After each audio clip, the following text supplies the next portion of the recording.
So let's dive right into this review. Unboxing this beauty. Safely packed is the 15.6-inch notebook, a quick start guide, and a 180 watt power adapter to fuel those long gaming sessions. Examining the exterior and aesthetics first, it has an elegant orange Republic of Gamers logo and orange accent lines etched in the dark gray brushed aluminum lid that look wicked when lit up in the day and in the dark. And it has a subtle Republic of Gamers text at the base of the lid. So my initial impression looks-wise is this gaming notebook means business. A flex test of the lid, given the premium choice of material with that sleek brushed aluminum, it's not excessive flex at all, so I have to give high marks for durability. Also, you can open this notebook one-handed for extra convenience with just enough tension in the hinge where it feels sturdy but not flimsy. And as you open the lid, it will hide those cool looking orange exhaust fins. Yes, the aluminum picks up some fingerprints, although not as much as my Y700 from Lenovo, and are removed quite easily with a quick swipe. So not a con for me, since you can just give it a quick swipe at night and keep this notebook looking really fresh and snazzy. The bottom plate keeps the same look, except it's plastic and has orange rubber feet, and there's a high level of detail as there are distinctive patterns carved in the back that add to the aesthetic appeal, and there's 10 screws that can be removed with ease to take a look at the internal layout and do any potential upgrades. Inside, it's plastic, although keeps the metal appearance and feels, I should say, box aluminum. Pressing on the keyboard for flex, it's minimal and not an annoyance unless you're the Hulk, and feels solid as you move down closer to the touchpad. The touchpad feels very smooth, and I really enjoyed this one with accurate tracking and zooming and scrolling with ease using gestures. It's also just the right size, well sized at 10.5 by 7.5 centimeters. There's also some more nice aesthetic touches on the inside with Strix in light gray and another orange Republic of Gamers logo on the right side. The keyboard is top notch for a laptop keyboard. It's full size at 34.5 by 10.5 centimeters. I was mistyping at first since the number pad is squeezed in there, so all the keys may be a little to the left than you're used to, and you might hit that ROG button a few times instead of backspace, but adapting to the layout is quick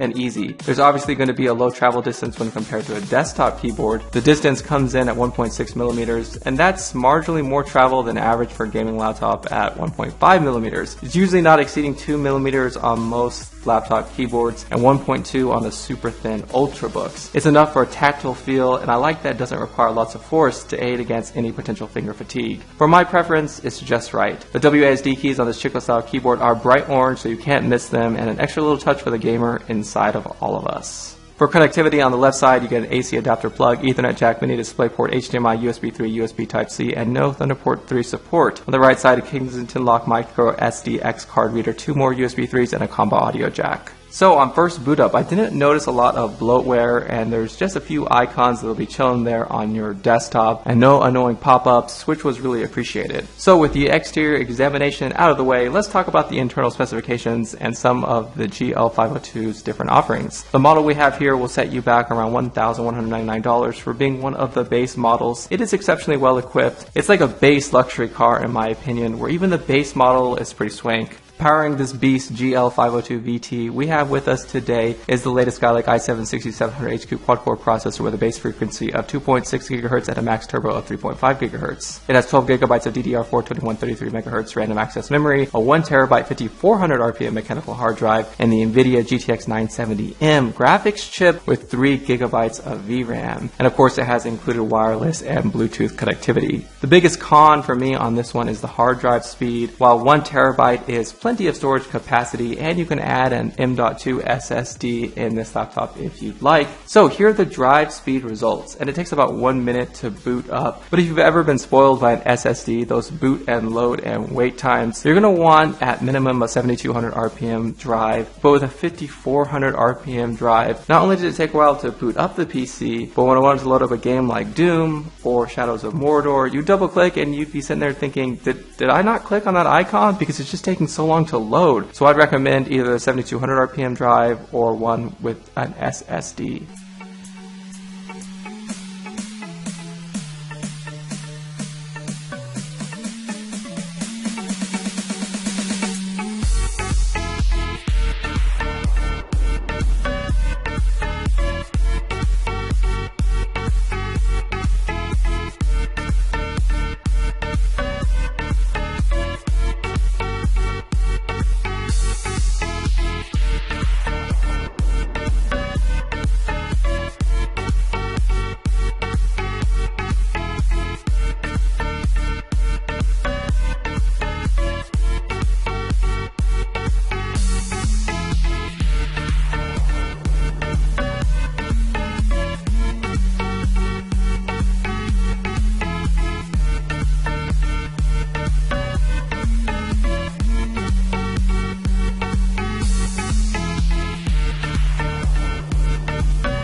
so gaming on this laptop is really enjoyable with a 60Hz 1080p IPS beautiful matte display. The brightness average is 282 nits, which is towards the brighter side of the spectrum of laptop displays compared to, say, the average of 161 nits of, for example, the MSI GS70. The bezels are a little larger than I'd like, but they're not intrusive at all. Of course, there's rubber feet on the side bezels for that slight cushion when you close the screen, and it has surprisingly accurate color accuracy, suitable for Photoshop or video editing at 63% Adobe RGB and sRGB coverage of 98%. So with the vibrant color and anti-glare and minimal backlight bleed, this makes it an excellent fit for a premium laptop like the ASUS Strix GL502. So I gotta mention that I've heard some reports that the gray-to-gray response time causes some ghosting that could affect performance, particularly in a first-person shooter game. So that's actually not something that I could really detect or notice, and I played 8 different games, including Doom. Overall though, this screen definitely gets my approval, and I gotta give it 1.5 thumbs up because it's really vibrant, it has those wide viewing angles, and it's just beautiful to game on and watch movies.